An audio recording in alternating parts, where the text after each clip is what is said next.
ನಮಸ್ಕಾರ ಸ್ನೇಹಿತರೆ, ಸುದ್ದಿಯಾನಕ್ಕೆ ಸ್ವಾಗತ. ನಾನು ಹರಿಪ್ರಸಾದ್.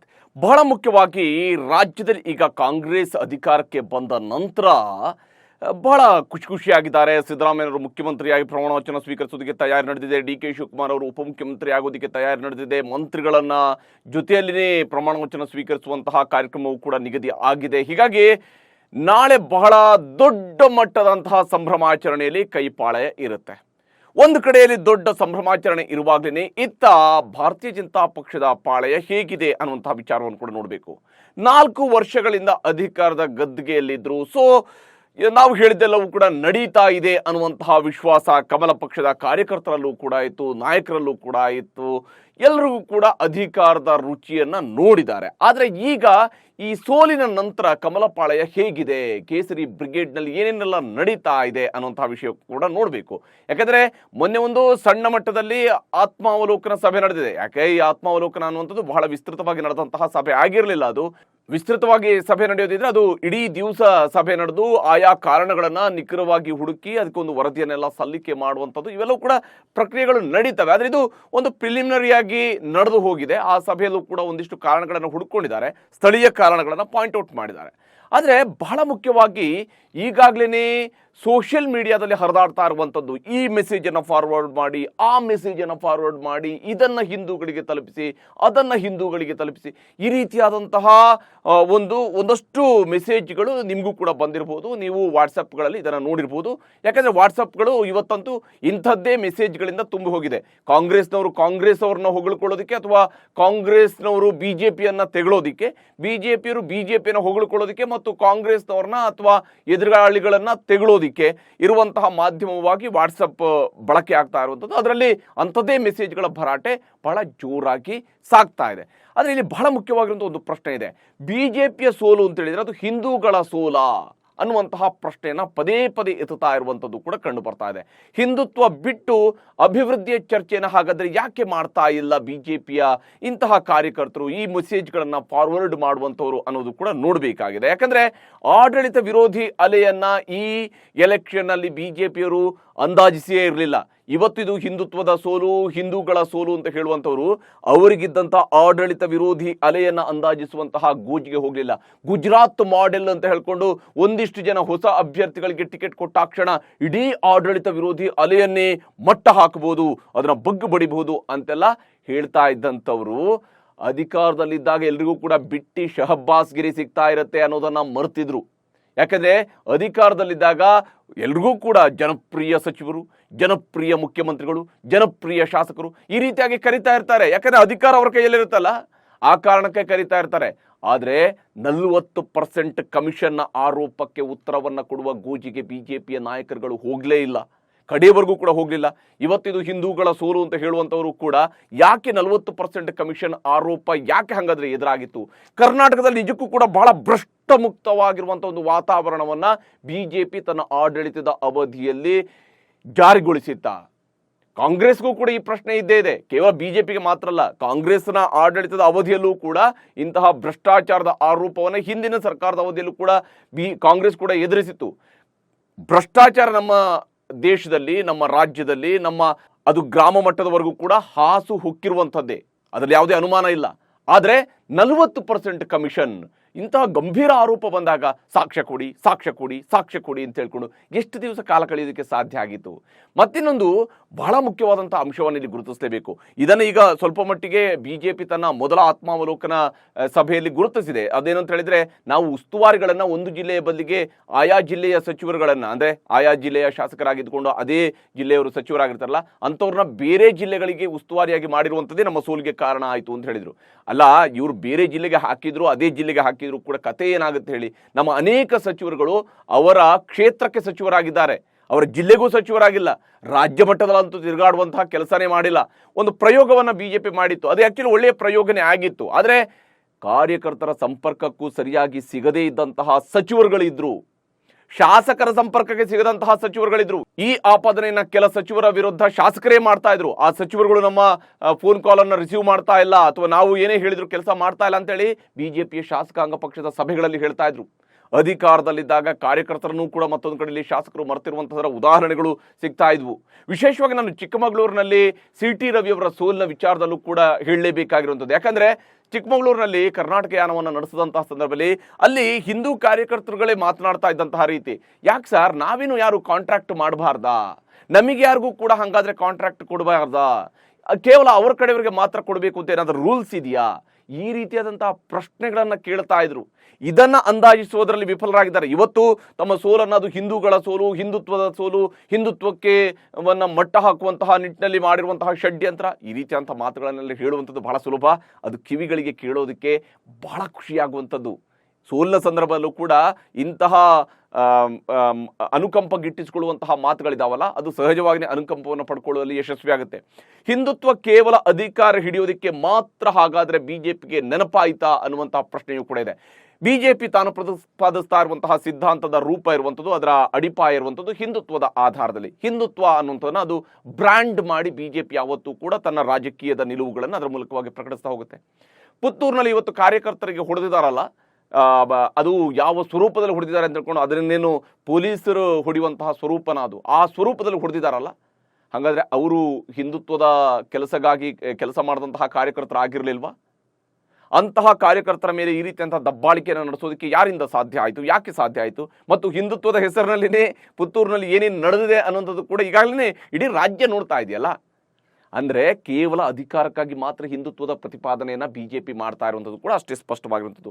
ಎಲ್ಲ ಸಮುದಾಯಗಳನ್ನು ವಿಶ್ವಾಸಕ್ಕೆ ತೆಗೆದುಕೊಳ್ಳುವಲ್ಲೂ ಕೂಡ ಬಿಜೆಪಿ ವಿಫಲವಾಗಿರುವಂಥದ್ದು ಬಹಳ ಮುಖ್ಯವಾಗಿರುವಂತಹ ಒಂದು ಅಂಶವಾಗಿ ಇಲ್ಲಿ ಗೋಚರಿಸ್ತಾ ಇರುವಂಥದ್ದು. ಯಾಕಂದ್ರೆ ಕೇವಲ ಒಂದು ನಿರ್ದಿಷ್ಟ ಸಮುದಾಯಗಳನ್ನು ಮಾತ್ರ ನೋಡಿ, ಲಿಂಗಾಯತರು ಅವರಿಗೆ ಸ್ಥಾನಮಾನ ಸಿಗಬೇಕು ಅನ್ನುವಂಥ ವಿಚಾರದ ಬಗ್ಗೆ ದೊಡ್ಡ ಮಟ್ಟದಲ್ಲಿ ಚರ್ಚೆ ನಡೀತೇ ಹೊರತು ಅದರ ಸುತ್ತಲೂ ಇದ್ದಂತಹ ಇತರೆ ಜಾತಿಗಳನ್ನು ಒಗ್ಗೂಡಿಸುವಂತಹ ನಿಟ್ಟಲ್ಲಿ ಎಷ್ಟು ಪ್ರಯತ್ನ ಹಾಗಾದ್ರೆ ಬಿಜೆಪಿ ಮಾಡ್ತು ಅನ್ನೋಂಥ ಪ್ರಶ್ನೆ ಇದೆ. ಅಷ್ಟೇ ಅಲ್ಲದೆ 4% ರಿಸರ್ವೇಷನ್ ಅನ್ನ, ಮುಸ್ಲಿಂ ರಿಸರ್ವೇಷನ್ ತೆಗೆದಿರುವಂತದೇ ದೊಡ್ಡ ಸಾಧನೆ. ಅದನ್ನು ಯಾವುದೇ ಕಾರಣಕ್ಕೂ ಕೂಡ ಮತ್ತೆ ತರಕ್ ಬಿಡೋದಿಲ್ಲ. ಅಥವಾ ಕಾಂಗ್ರೆಸ್ನವರು ಬಂದ್ರೆ ಆ 4% ಮತ್ತೆ ತಂದು ಬಿಡ್ತಾರೆ. ಈ ರೀತಿಯಾದಂತಹ ಹೇಳಿಕೆಗಳನ್ನ ಬಿಜೆಪಿ ರಾಷ್ಟ್ರೀಯ ನಾಯಕರುಗಳು ಕೂಡ ಮಾಡ್ತಾ ಹೋದ್ರು.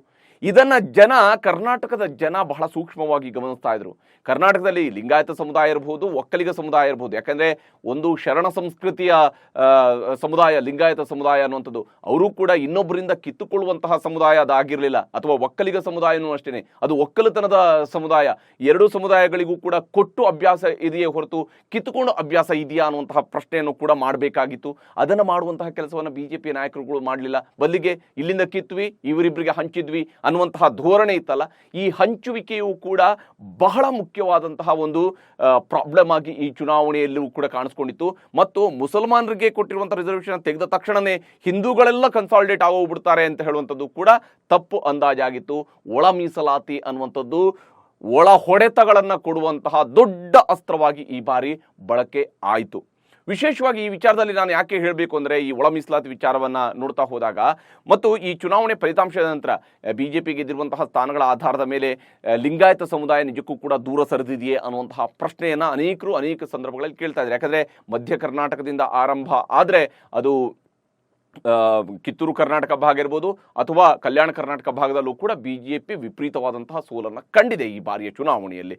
ಹಾಗಾದರೆ ಇದಕ್ಕೆ ಲಿಂಗಾಯತ ಸಮುದಾಯ ಮಾತ್ರ ಕಾರಣನಾ ಅಂತ ಹೇಳಿದರೆ, ವಾಲ್ಮೀಕಿ ಮತ್ತು ಬಂಜಾರ ಸಮುದಾಯಗಳ ಮತಗಳು ಏನಾದವು ಅನ್ನುವಂತಹ ಪ್ರಶ್ನೆನ ಯಾರಾದರೂ ಕೇಳ್ತಾ ಇದ್ದಾರಾ ಅಂತೇಳಿ. ಯಾಕಂದರೆ ಬಂಜಾರ ಸಮುದಾಯ ಈ ಒಳ ಮೀಸಲಾತಿಯ ವಿಚಾರದಲ್ಲಿ ಬಹಳ ಸಿಟ್ಟಾಗಿತ್ತು.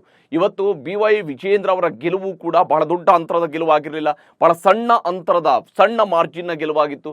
ಒಂದು ವೇಳೆ ನಾಗರಾಜ್ ಗೌಡರಿಗೇನೆ ಬಂಡಾಯ ಅಭ್ಯರ್ಥಿಯಾಗಿದ್ದಂಥ ನಾಗರಾಜ್ ಗೌಡರಿಗೆ ಕಾಂಗ್ರೆಸ್ಸೇ ಒಂದು ವೇಳೆ ಟಿಕೆಟ್ ಕೊಟ್ಟು ಕಾಂಗ್ರೆಸ್ ನಾಯಕರು ಅಗ್ರೆಸಿವ್ ಆಗಿ ಪ್ರಚಾರ ನಡೆಸಿದ್ದಿರ್ತಿದ್ರೆ ಫಲಿತಾಂಶ ಏನಾಗ್ತಿತ್ತೋ ಏನೋ ಅನ್ನೋದ್ರ ಬಗ್ಗೆ ಕುತೂಹಲ ಇದ್ದೇ ಇದೆ. ಯಾಕಂದರೆ ಈಗ ಫಲಿತಾಂಶ ಬಂದಾಗಿದೆ, ಗೆದ್ದು ಬಿಡ್ತಿದ್ರು ಅಂತ ಹೇಳುವಂಥ ಸುಲಭ.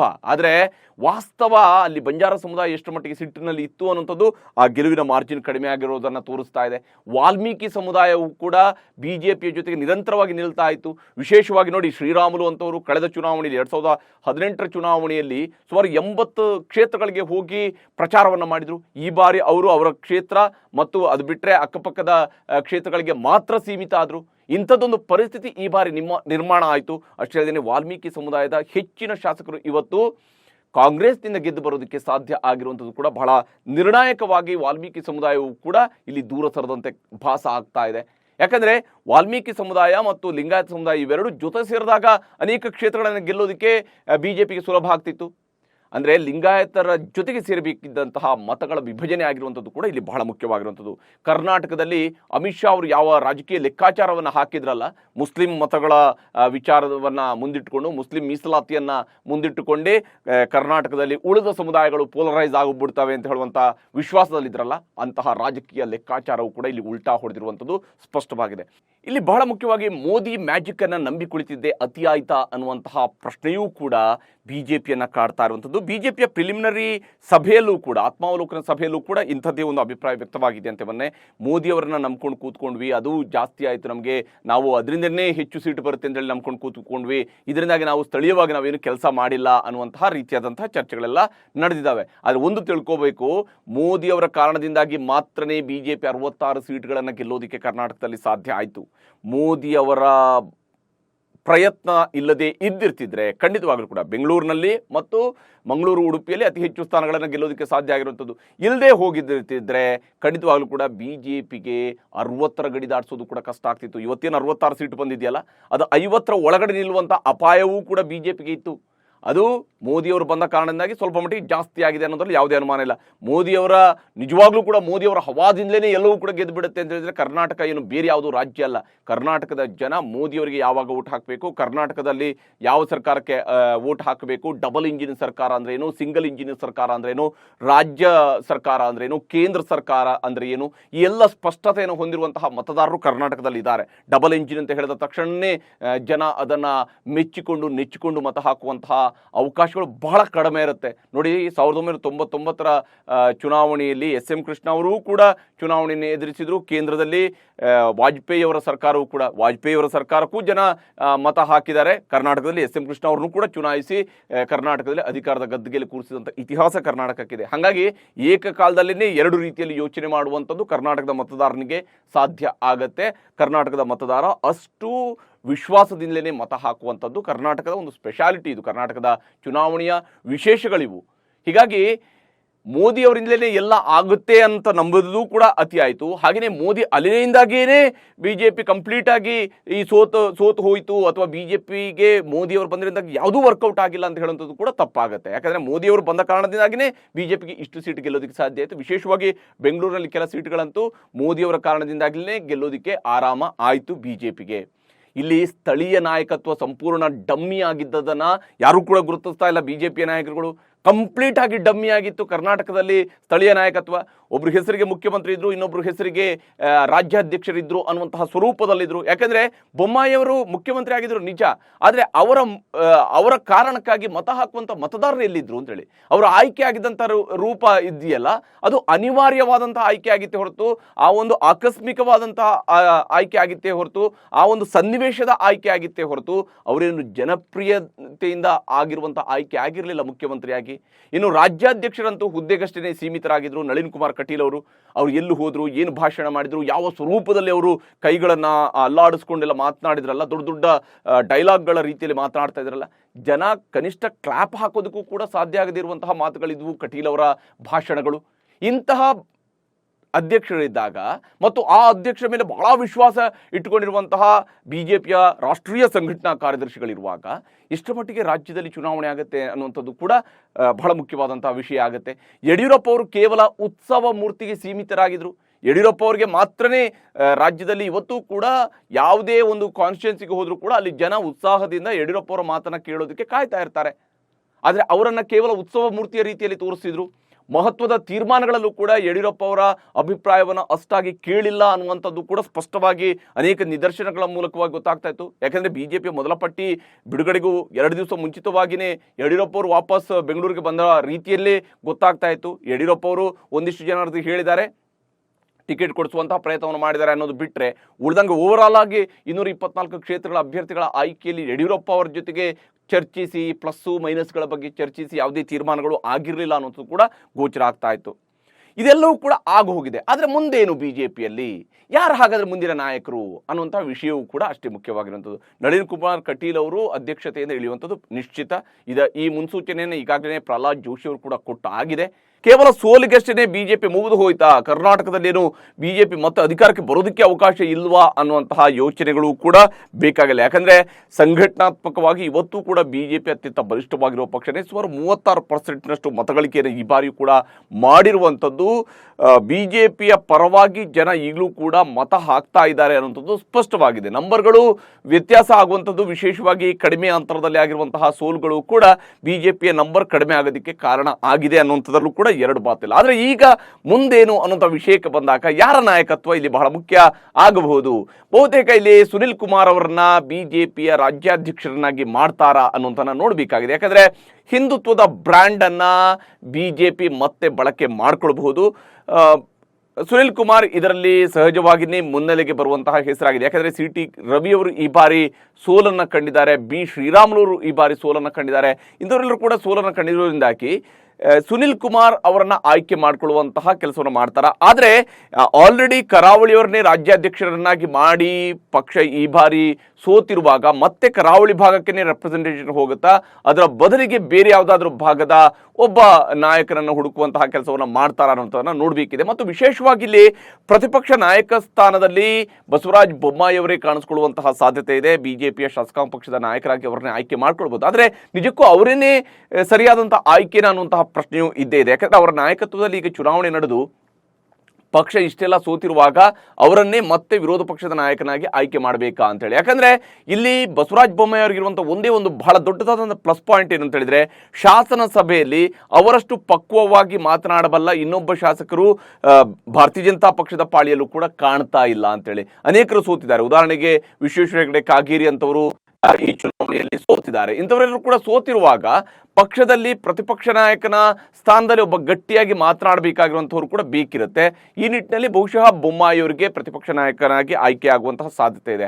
ಆದರೆ ಉದಾಹರಣೆಗೆ ಲೈಕ್ ಬಾಲಚಂದ್ರ ಜಾರಕಿಹೊಳಿ ಅಂತವರನ್ನ ಏನಾದರೂ ಪಕ್ಷ ಬಳಕೆ ಮಾಡಿಕೊಳ್ಳುತ್ತಾ ಅಂತ ಹೇಳಿ, ಯಾವ ಸ್ವರೂಪದಲ್ಲಿ ಬಳಕೆ ಮಾಡಿಕೊಳ್ಳುತ್ತೆ ಅಂತ ಕೂಡ ಬಹಳ ಮುಖ್ಯ ಆಗುತ್ತೆ. ಯಾಕಂದ್ರೆ ಶ್ರೀರಾಮುಲು ಅವರ ಸೋಲಿನ ಜೊತೆಗೇನೆ ಆಗಲೇ ನಾನು ಪಾಯಿಂಟ್ ಔಟ್ ಮಾಡಿದ ರೀತಿಯಲ್ಲೇ ವಾಲ್ಮೀಕಿ ಸಮುದಾಯ ಈ ಬಾರಿ ಬಿಜೆಪಿಯಿಂದ ದೂರ ಸರಿದಿರುವಂಥದ್ದು ಕೂಡ ಸ್ಪಷ್ಟವಾಗಿ ಈ ಚುನಾವಣೆಯಲ್ಲಿ ಗೋಚರಿಸ್ತಾ ಇರುವಂಥದ್ದು. ಈ ನಿಟ್ಟಿನಲ್ಲೂ ಕೂಡ ಬಾಲಚಂದ್ರ ಜಾರಕಿಹೊಳಿ ಅಂತವ್ರಿಗೆ, ಯಾಕಂದ್ರೆ ರಮೇಶ್ ಜಾರಕಿಹೊಳಿ ಅವರಿಗೆ ನೇರವಾಗಿ ಪಕ್ಷ ಯಾವುದೇ ರೀತಿಯಂತ ಜವಾಬ್ದಾರಿಗಳನ್ನು ಕೊಡುತ್ತೋ ಇಲ್ಲೋ ಅನ್ನೋದ್ರ ಬಗ್ಗೆ ಅನುಮಾನಗಳಿದ್ದಾವೆ. ಹೀಗಾಗಿ ಸತತವಾಗಿ ಆಯ್ಕೆಯಾಗಿ ಬರ್ತಾ ಇರುವಂತಹ ಇನ್ನೊಬ್ಬ ಶಾಸಕರನ್ನ ಬಳಕೆ ಮಾಡಿಕೊಳ್ಳುವಂತಹ ಕೆಲಸವನ್ನ ಬಿಜೆಪಿ ಮಾಡುತ್ತಾ ಅನ್ನೋದನ್ನು ಕೂಡ ಬಹಳ ಕುತೂಹಲದಿಂದ ನೋಡಬೇಕಾಗಿರುವಂಥದ್ದು. ಮತ್ತು ಬಸನಗೌಡ ಪಾಟೀಲ್ ಯತ್ನಾಳ್ರ ವಿರುದ್ಧ ನೋಡಿ, ಅವರು ಯಡಿಯೂರಪ್ಪ ಅವರ ವಿರುದ್ಧ ಎಷ್ಟೇ ಮಾತಾಡಿದ್ರು ಯಾವುದೇ ಕ್ರಮ ಕೈಗೊಂಡಿಲ್ಲ. ಕನಿಷ್ಠ ಅವರಿಗೆ ಪಕ್ಷದಲ್ಲಿ ಒಂದು ಪ್ರಮುಖ ಜವಾಬ್ದಾರಿಯನ್ನು ಕೊಟ್ಟು ಅವರ ಮೂಲಕವಾಗಿ ಪಕ್ಷವನ್ನು ಮತ್ತಷ್ಟು ಬೆಳೆಸುವಂತಹ ಕೆಲಸವನ್ನು ಏನಾದರೂ ಹಾಗಾದ್ರೆ ಬಿಜೆಪಿ ಮಾಡುತ್ತಾ ಅನ್ನೋದನ್ನಾದರೂ ಕೂಡ ಈಗ ನೋಡಬೇಕಾಗಿದೆ. ಯಾಕಂದ್ರೆ ಬಸನಗೌಡ ಪಾಟೀಲ್ ಯತ್ನಾಳ್ ಅವರು ಬಹಳ ಪ್ರಬಲವಾದಂತಹ ಹಿಂದುತ್ವದ ಪ್ರತಿಪಾದಕರಾಗಿ ಇತ್ತೀಚೆಗೆ ಗುರುತಿಸಿಕೊಂಡಂಥವ್ರು. ಹೀಗಾಗಿ ಅವರನ್ನ ಯಾವ ಸ್ವರೂಪದಲ್ಲಿ ಪಕ್ಷ ಬಳಕೆ ಮಾಡಿಕೊಳ್ಳುತ್ತೆ ಅನ್ನೋದನ್ನು ಕೂಡ ನೋಡಬೇಕಾಗಿದೆ. ಒಟ್ಟಾರೆಯಾಗಿ ನೋಡಿದ್ರೆ ಬಿಜೆಪಿಯ ಸೋಲಿಗೆ ಬಹಳ ಮುಖ್ಯವಾಗಿ ಪಕ್ಷದಲ್ಲಿದ್ದಂತಹ ನಾಯಕರುಗಳು, ಅಂದರೆ ರಾಜ್ಯದ ನಾಯಕರುಗಳ ನಾಯಕತ್ವದ ಕೊರತೆ ಇದೆಯಲ್ಲ, ಆ ನಾಯಕತ್ವದ ಕೊರತೆ ಪ್ರಧಾನವಾಗಿದ್ದರೆ ಪಕ್ಷಕ್ಕೆ ಇದ್ದಂತಹ ಆಡಳಿತಕ್ಕಿದ್ದಂತಹ ವಿರೋಧಿ ಅಲೆ ಇದೆಯಲ್ಲ, ಅದು ನಿಜಕ್ಕೂ ಕೂಡ ಬಿಜೆಪಿಯನ್ನು ಗುಡಿಸಿ ಹಾಕುವಂತಹ ಕೆಲಸವನ್ನು ಮಾಡಿದೆ. ಬಿಜೆಪಿ ಅರ್ಧದಷ್ಟು ಸೀಟುಗಳಿಗೆ ಬಿಜೆಪಿನ ಇಳಿಸೋದಕ್ಕೆ ಬಹಳ ಮುಖ್ಯವಾದಂತಹ ಕಾರಣ ಆಗಿರುವಂಥದ್ದು ಈ ಆಡಳಿತ ವಿರೋಧಿ ಅಲೆ ಅನ್ನೋದರಲ್ಲಿ ಎರಡು ಮಾತಿಲ್ಲ. ಮತ್ತು ಇದು ಕಾಂಗ್ರೆಸ್ಗೆ ದೊಡ್ಡದಾದಂತಹ ಅನುಕೂಲವನ್ನು ಕೂಡ ಮಾಡಿಕೊಟ್ಟಿದೆ. ಬಿಜೆಪಿಯ ರಾಜ್ಯ ನಾಯಕತ್ವಕ್ಕಿಂತ ಹೆಚ್ಚಾಗಿ ರಾಷ್ಟ್ರೀಯ ನಾಯಕತ್ವದ ಮೇಲೆ ವಿಶ್ವಾಸ ಇಟ್ಟು ರಾಷ್ಟ್ರೀಯ ನಾಯಕರೇ ಪಕ್ಷವನ್ನು ಗೆಲ್ಲಿಸ್ಕೊಂಡು ಬರ್ತಾರೆ ಅಂತ ಹೇಳಿದ್ರೆ, ಕರ್ನಾಟಕದ ಜನ ರಾಷ್ಟ್ರೀಯ ನಾಯಕರನ್ನ ರಾಷ್ಟ್ರ ಆಳುವಂಥದಕ್ಕೆ ಮತ್ತು ರಾಜ್ಯ ನಾಯಕರನ್ನ ರಾಜ್ಯ ಆಳೋದಕ್ಕೆ ಅಂತ ಹೇಳಿ ಪರಿಗಣಿಸ್ತಾರೆ. ಆ ಸಂದೇಶವನ್ನಂತೂ ಕರ್ನಾಟಕದ ಜನ ಈ ಚುನಾವಣೆಯಲ್ಲಿ ಸ್ಪಷ್ಟವಾಗಿ ಕೊಟ್ಟಿರುವಂಥದ್ದು, ಗೋಚರಿಸಿರುವಂಥದ್ದು. ಹೀಗಾಗಿ ಬಿಜೆಪಿ ಈ ಸೋಲಿನ ನಂತರ ಏನೆಲ್ಲ ಬದಲಾವಣೆಯನ್ನು ಮಾಡುತ್ತೆ ಅನ್ನೋದು ಕೂಡ ಅಷ್ಟೇ ಕುತೂಹಲದ ವಿಚಾರ ಆಗಿರುವಂಥದ್ದು. ನಮಸ್ಕಾರ.